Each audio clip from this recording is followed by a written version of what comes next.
Oi irmãos, tudo bem? Bem-vindos a mais um vídeo aqui do canal. Mais um vídeo de estudo da Palavra de Deus.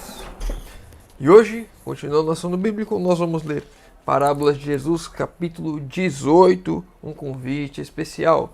Lembrando aos irmãos, esse é apenas um resumo do meu resumo. Recomendo aos irmãos, vão lá no aplicativo da Bíblia, leiam o capítulo completo. Esse capítulo é bastante grande, tem bastante coisa que eu não vou conseguir trazer tudo aqui. Por isso, recomendo a leitura dos irmãos. Leiam o capítulo completo ou escutem o audiobook. Vamos iniciar. Parábolas de Jesus, capítulo 18, um convite especial. O Salvador era convidado no banquete de um fariseu. Aceitava convites tanto de ricos como de pobres. E consoante seu costume, vinculava com suas lições da verdade a cena que tinha diante de si.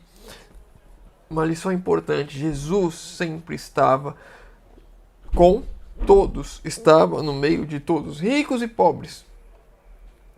Ele não fazia distinção, ele não colocava uns em uma categoria e outros em outra. Ele pregava para todos, ele aproveitava as oportunidades, aproveitava os convites e levava a mensagem que tinha que levar. Eu e você devemos fazer a mesma coisa, devemos sempre estar dispostos a estar nos relacionando com todas as pessoas, não importa a classe social, não importa se é rico ou se é pobre, não importa se é um grande intelectual ou se é uma pessoa mais humilde, sem estudo. Devemos nos relacionar com todos. Todas as pessoas devem receber a mensagem do Evangelho para os nossos dias. Os judeus pretendiam circunscrever a si as bênçãos divinas, para que esta vida e a futura negavam a misericórdia de Deus para com os gentios. Pela parábola, Cristo mostrou que neste mesmo momento eles rejeitavam o convite de misericórdia, a chamada para o reino de Deus. Qual é a parábola que ele está falando? A parábola da grande ceia, em que é preparada uma grande ceia, é mandado o convite aos amigos, às pessoas próximas. Essas pessoas recebem o primeiro convite e no segundo convite elas começam a criar desculpas para não ir para a ceia. Na escolha dos convidados para o banquete, consultara o fariseu o próprio interesse egoísta. As pessoas se relacionavam pelos seus interesses egoístas. Cristo lhe disse: quando deres um jantar ou uma ceia, não chames os teus amigos, nem os teus irmãos, nem os teus parentes, nem vizinhos ricos, para que não suceda que tenha eles de te tornar a convidar e te seja isso recompensado. As pessoas faziam os seus convites, as suas ceias, as suas festas, querendo algo em troca, querendo ser recompensado. Então, e a gente vê isso muito hoje no nosso meio. Hoje nós vamos almoçar, nesse sábado nós vamos almoçar na casa do irmão fulano de tal, e no sábado que vem o irmão fulano de tal vem almoçar aqui. Essa troca de gentilezas é importante? É, mas não nos limitarmos a isso, sempre querendo a recompensa. O que Cristo diz é: mas quando fizesses um convite, chama os pobres, aleijados, mancos e cegos, e serás bem-aventurado, porque eles não têm como te recompensar, mas recompensado serás na ressurreição dos justos. Quando nós ajudamos as pessoas que estão ao nosso redor, quando nós fazemos as coisas por outros sem querer nada em troca, então nós estamos fazendo não por recompensas terrenas, não olhando para o aqui, não olhando para o presente, não olhando apenas para essas trocas. A única troca que vamos ter com isso é a ressurreição dos justos. E que recompensa é essa que ninguém pode dar a nós, a não ser Cristo. Essas reuniões deveriam ser para Israel lições objetivas, sendo ensinada deste modo a alegria da verdadeira hospitalidade. O espírito, quando se recebia alguém na sua casa, deveria ser o espírito de hospitalidade, de receber as pessoas, de dar às pessoas sem querer nada em troca, sem estar olhando para este mundo. O povo deveria cuidar durante todo o ano dos pobres e indigentes, e estas ceias cerravam uma lição mais ampla. Essas ceias, as bênçãos espirituais prodigalizadas a Israel, não era para eles somente. As bênçãos de Deus para o povo de Deus não eram. Para o povo de Israel não era apenas para o povo de Israel, eram para todos. E essas ceias deveriam ser o partir do pão, o partir da bênção com essas pessoas que estavam marginalizadas, com essas pessoas que não estavam próximas, com aquelas pessoas que não tinham acesso a essa bênção durante praticamente toda a vida, durante o ano, durante a sua semana de labuta. As ceias eram um propósito especial para Deus, para que eles dividissem a bênção de Deus com os outros. Deus lhes dera o pão da vida para que o repartissem com o mundo. Eles deveriam ser um canal de bênçãos para o mundo, onde eles recebiam e distribuíam e compartilhavam. Essa tarefa não executaram. E muitas vezes, na maioria das vezes, para não dizer sempre, se olharmos para a nossa vida hoje, vamos ver exatamente o reflexo do que era Israel. Pessoas bem-aventuradas, com a bênção de Deus, em que recebem a bênção e encerram os seus canais, tampam os seus canais, fecham as comportas, onde a bênção chega até mim, chega até você, e nós não distribuímos com ninguém. Nós não executamos a tarefa de compartilhar o pão da vida com o mundo. Nós somos egoístas e olhamos apenas para os nossos desejos. É um alerta quando olhamos para essa história, para não cometermos o mesmo erro que Israel cometeu. As palavras de Cristo eram-lhes uma censura ao egoísmo. Desagradavam os fariseus. Desejando desviar o rumo da conversa, um deles exclamou com ares de beato: Bem-aventurado que comer pão no reino de Deus. Este homem falou com grande confiança, como se estivesse certo de um lugar no reino. Sua atitude era semelhante à dos que se alegram com ser salvos por Cristo. A atitude dele era a mesma daquele que era salvo por Cristo. A alegria dele. Conquanto não preencham as condições sobre a que a salvação é prometida. Ele tinha a mesma alegria daqueles que estão salvos por Cristo. Mas ele não tinha as obras correspondentes. Na vida dele não era reflexo de alguém que de fato aceitou a Cristo, de quem estará no reino de Deus. Uma confiança verdadeira, mas sem um fundamento firme em Cristo. Estava perdido, tinha a sensação de estar salvo, achava que estava salvo, mas estava perdido. O fariseu não pensava em sua aptidão para o céu, mas naquilo que esperava deleitar-se lá. Ele não via se ele estava apto para o céu. E muitas vezes nós esquecemos de olhar, será que estamos nos tornando aptos para o céu? Não pelos meus méritos, não por aquilo que eu faço, mas pela permissão e pela busca de Deus em minha vida. Eu permito que o Espírito Santo trabalhe em minha vida, transforme a minha vida, vai me moldando cada dia mais como um verdadeiro cidadão celestial. Então, eu vou me tornando apto para o céu. Não pelos meus méritos, mas os méritos de Cristo em mim. Uma obra de Deus na minha vida. Eu, por mim mesmo, nunca, jamais serei apto para o céu. Mas quando Deus trabalha em minha vida, assim eu me torno apto para o céu. Sua observação destinava-se a desviar do tema dos seus deveres práticos. E muitas vezes eu e você estamos apenas nos desviando de fazer aquela que é a vontade de Deus. Nos desviando de fazer aquilo que devemos fazer. Queremos as bênçãos, almejamos as bênçãos, queremos o céu, mas não vivemos como cidadãos celestiais. Não somos transformados pela palavra. E quando a palavra vem até mim, vem até você, com palavras duras, que precisamos de uma transformação, precisamos buscar a Deus, nós negligenciamos isso, mudamos o foco. Dizemos uma frase linda: bem-aventurado aquele que ceiar no reino dos céus. Quando na verdade estamos tentando disfarçar com uma falsa piedade a nossa corrupção, o nosso prazer em continuar pecando, o nosso prazer em reter as bênçãos de Deus para nós e de nos acharmos melhores do que os outros. Desejava dirigi-los da vida presente ao remoto tempo da ressurreição dos justos. Quando ele fez aquilo, quando ele falou essas palavras, ele não queria que os olhos deles estivessem na vida presente. Ele estava negligenciando a vida presente, ele estava negligenciando aquilo que ele tinha que fazer agora, olhando apenas para o futuro. Devemos sim olhar para o futuro, devemos almejar o céu, devemos olhar para o céu, mas não podemos nos esquecer que temos uma vida aqui e que devemos ser representantes do céu aqui nessa terra. Queremos morar no céu, queremos ser salvos, queremos a salvação, queremos, mas o meu querer deve se transformar em atos aqui e agora, para que as pessoas vejam que elas têm um céu a ganhar, que a vida não se resume a esse mar de lama ao qual estamos vivendo.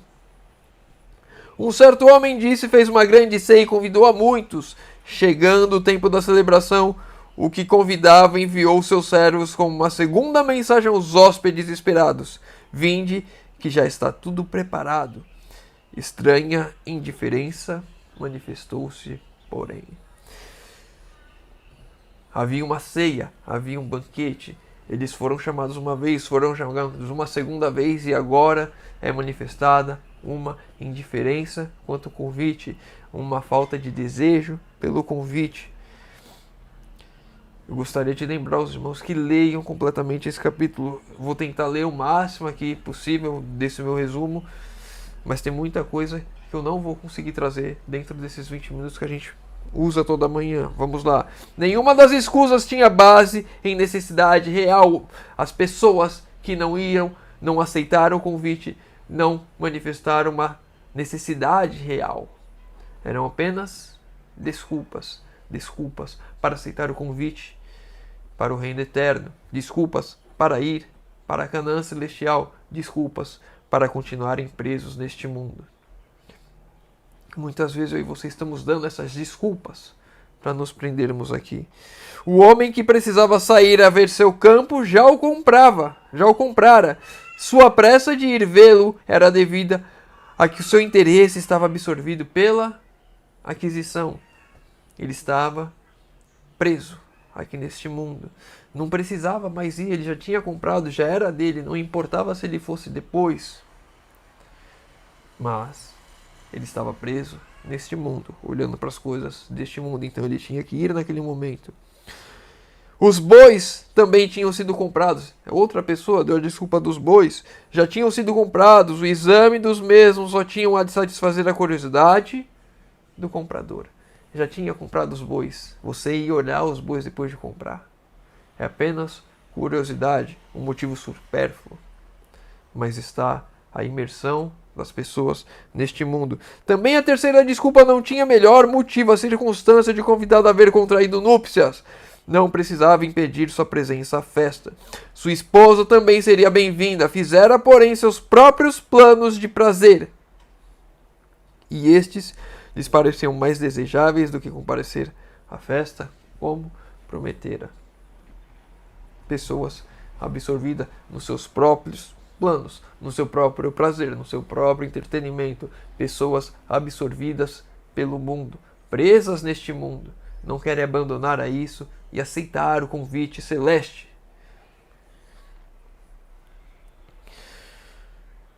Aprender a achar prazer noutra companhia que não a do anfitrião. O anfitrião, o próprio Cristo nos convidando para a ceia. E nós temos prazer em outras companhias, em outras coisas. Sejam os filmes, sejam as séries, sejam os pecados literais, os prazeres da carne aqui, o dinheiro, o entretenimento. Essas coisas prendendo os bens, a minha casa, o meu carro, a minha família me prendendo aqui. Pessoas presas em coisas neste mundo, abandonando o convite de Deus. Não pediu desculpas, nem mesmo usou de cortesia em excusar-se. O não posso ir era unicamente um véu para a verdade. Não faço questão de ir. As desculpas que damos para rejeitar o convite de Deus são justamente uma afirmação do nosso ser, da nossa vontade de nos mantermos presos neste mundo. Não faço questão de ir ao céu. Eu quero ir ao céu. Mas se eu tiver que mudar alguma coisa aqui, se eu tiver que abandonar as minhas vontades, os meus quereres, os meus desejos, então o céu fica em segundo plano, porque eu quero a minha vontade, eu quero as minhas vaidades, o meu ego, o meu querer. Como se isso fosse maior do que a vontade de Deus. Todas as escusas denunciavam um espírito preocupado. Estes convidados ficaram absortos pelo interesse em outras coisas. O convite que se comprometeram a aceitar foi rejeitado. Generoso amigo ofendido por sua indiferença. Cristo, o generoso amigo, sendo ofendido porque ele nos deu o convite. Aceitamos uma vez e na confirmação rejeitamos por causa das nossas próprias vontades, por causa do nosso próprio querer. Pela grande ceia, Cristo representa as bênçãos oferecidas pelo Evangelho, que veio primeiramente a nós. E muitas vezes rejeitamos. A provisão é nada menos do que o próprio Cristo. Ele é o pão que desceu do céu, e dele procede as torrentes da salvação. Os mensageiros do Senhor anunciaram aos judeus a vinda do Salvador.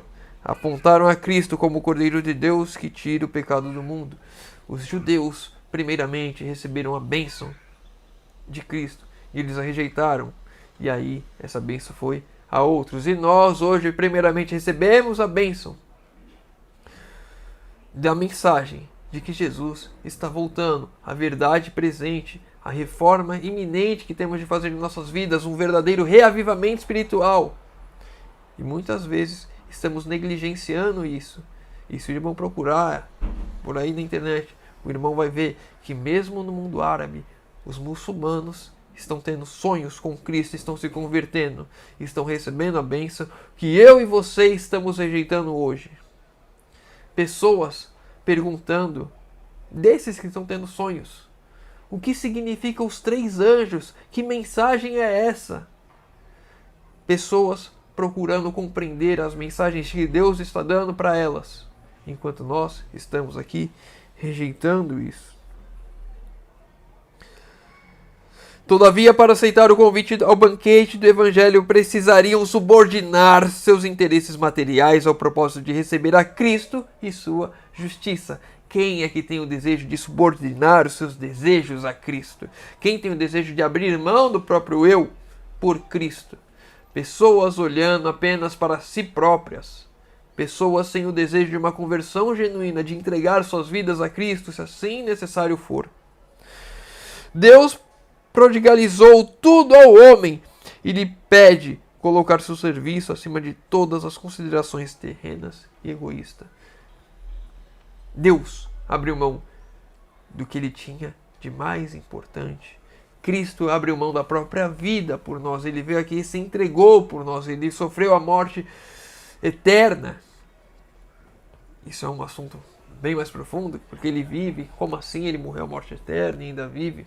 Um assunto que a gente pode estudar em outro vídeo, mas ele morreu uma morte que eu e você, se morrêssemos, não teríamos a vida eterna. Se Cristo não fizesse, não pagasse o preço dos nossos pecados, não teríamos. Ele abriu mão de tudo por nós, e nós não queremos abrir mão do nosso próprio eu, das nossas próprias vontades, e colocamos desculpas para depois, para depois, para depois. O coração absorto das afeições terrenas não pode ser entregue a Deus. A lição é para todo o tempo. Devemos seguir o Cordeiro de Deus aonde quer que vá. Deve ser escolhida a sua direção, a sua companhia apreciada, mais do que dos amigos terrenos. A companhia de Cristo deve ser mais apreciada do que os amigos terrenos, do que as coisas aqui, do que as pessoas aqui, do que os bens aqui, do que o trabalho aqui, do que qualquer coisa que seja aqui. Chegou coisa, precisa pegar lá e pagar. Bom, e para a gente encerrar os 2 últimos textos, vivemos no tempo em que a última mensagem da graça, o convite final, está sendo enviado aos homens. A ordem sai pelos caminhos e atalhos e está atingindo seu cumprimento final. A toda pessoa será apresentado o convite de Cristo. Os mensageiros estão dizendo: vinde que já tudo está preparado. Os anjos celestes ainda cooperam com os agentes humanos. O Espírito Santo apresenta todo o estímulo para vos constranger a ir. Nós não vamos a Deus porque somos bons, porque nenhum mérito nosso. Nós vamos a Deus porque o amor de Cristo nos constrange a ir. Estamos vivendo no momento em que devemos levar essa mensagem, a última mensagem, devemos pregar essa mensagem, confiantes de que a promessa está se cumprindo. O último convite que temos para a ceia do Senhor. E é hoje que as nossas vidas precisam ser mudadas. Precisamos abandonar o que for para ouvir a voz de Deus. Não importa se é emprego, se é a casa, o carro, a família. Não importa o que seja, Deus deve ser maior do que tudo. Mas muitas vezes estamos enraizados aqui nessa terra, cegos por as coisas daqui, colocando desculpas aonde deveria ser uma ação nossa em prol de fazer toda a vontade de Deus. E para a gente encerrar, os anjos esperam levar para o céu a boa nova de que outro pecador perdido foi achado. Os exércitos celestiais aguardam prontos para tocar suas harpas e cantar um hino de alegria, porque mais um pecador aceitou o convite para a ceia do Evangelho. Hoje nós temos duas coisas. A primeira, de fato, aceitarmos esse convite, entregarmos nossa vida a Cristo, abandonarmos o que quer que seja que nos prende a este mundo e que nos afaste de Cristo. E o segundo, levar esse convite a outras pessoas. Possamos ter ciência da urgência que é aceitar o Evangelho, entregar a minha vida e avisar as outras pessoas de que o tempo está se findando e o último convite está sendo feito. O Espírito Santo tem trabalhado na minha vida, na sua vida, na vida dos que estão ao nosso redor, constrangendo a nós com o grande amor que Ele tem para nos aproximarmos e nos entregarmos. E hoje é o dia da nossa entrega. Vamos encerrar por aqui. Se o irmão ficou com alguma dúvida, deixa nos comentários. Se o irmão leu o capítulo completo, tem alguns outros pontos que tem muita coisa importante nesse capítulo. Tem alguma outra coisa para comentar ou alguma outra dúvida, deixa nos comentários que eu vou estar respondendo. A gente vai estudar junto. Se tem esse espírito de oração, deixa nos comentários que eu vou estar orando por todos. Convido os irmãos a poderem fechar os olhos para falarmos com Deus. Senhor Deus Pai amado, obrigado, Senhor, que mais uma vez temos a oportunidade de abrir a Tua Palavra e de estudar. Pai querido, te pedimos que o Senhor abra os nossos olhos, que possamos compreender a urgência de aceitarmos esse convite hoje em nossas vidas, Senhor. Fazermos a nossa entrega total hoje, abandonarmos qualquer coisa que nos afaste de Ti, Senhor. Pai querido, trabalhe em nosso ser, derrama Teu Santo Espírito sobre nós, que possamos, Senhor, ter o caráter perfeito de Cristo em nossas vidas, que possamos pregar a todo mundo que o último convite está sendo feito agora, que a ceia está pronta e que está nos últimos instantes para aceitarmos o chamado e irmos, Senhor amado. Por favor, trabalhe em nossas vidas. Por favor, nos dê o Teu Santo Espírito em auxílio para levarmos essa mensagem ao mundo, Senhor amado. Te pedimos isso em nome de Jesus. Amém. Meu irmão, fica com Deus e que Deus te abençoe.